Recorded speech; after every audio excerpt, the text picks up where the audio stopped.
G'day footy fans and welcome to Boothy's AFL Dream Team Fantasy Podcast. Today I'm looking at Port Adelaide. Well, they've had two JLT games after today's Mount Gambier match and it wasn't looking very good for Port Adelaide today after the way they performed. However, if you're going to pick Port Adelaide players, here they are. Ollie Wines averaged 100 last year on the back of playing every game, 26 disposals per game and 11 goals, which is a goal every second game. He's a contested beast. Can he get his average up to 110? It's possible, definitely. Darcy Byrne-Jones. He's there mainly because he had one full season last year with 20 games, 16 disposal average for a halfback flanker, and 3 goals. But he's only a 355 defender, and on the back of Pittard doing his hamstring at half time in the game in Mount Gambier today, and Darcy Byrne-Jones coming on and getting 10 disposals in the second half, then I think that he's a viable pickup as a 20 disposal plus $100,000 defender. So consider him in your Port Adelaide side, because he's at a reasonable price and will improve. Robbie Gray's an All-Australian gun, getting a bit older now, probably 28, 29, but obviously 26 disposals per game, missed 3 games last year, usually gets a hamstring or something. 25 goals, fantastic, plays a lot in the midfield as well as up forward.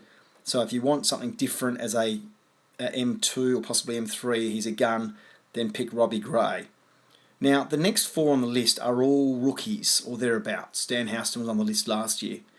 However, if they're in round 1, and I'm suggesting that some of them will be because of Cracker and also Impey being suspended for round 1 and Pittard as well unavailable for round 1, I'm suggesting that of those 4 rookies, at least 2 of them will play in round 1.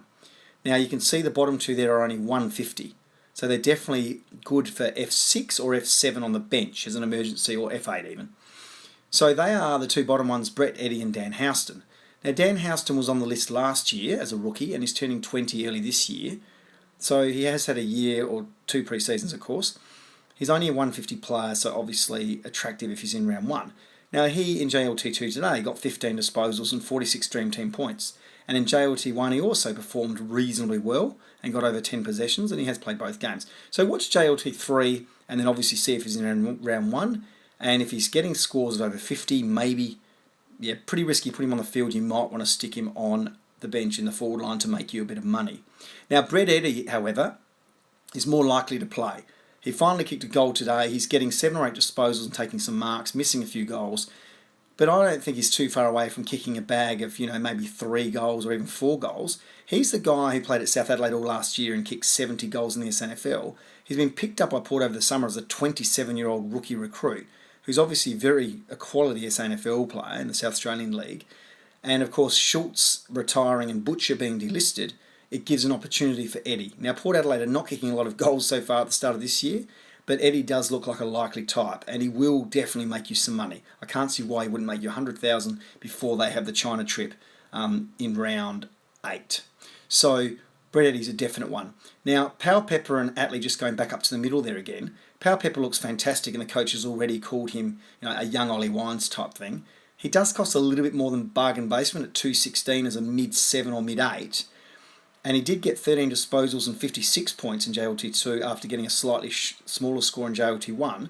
But if he has a really good JLT3 where the matches are full, 30-minute type quarters, and there's obviously only 4 on the bench rather than, 6 on the bench rather than 8 on the bench, then his score might go up to 70. And if it gets up to 70, then you can put him on your field and pay that money.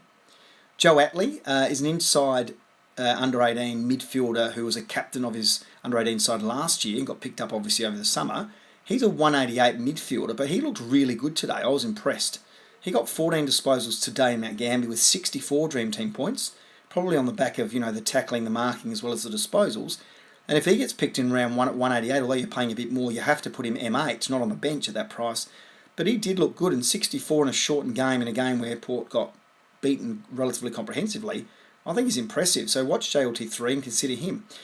I've got there that Pittard, Cracker and Impey are unavailable in round 1, and what that means is these other guys might get more likelihood of an opportunity, the ones with stars, those 4 rookies I mentioned.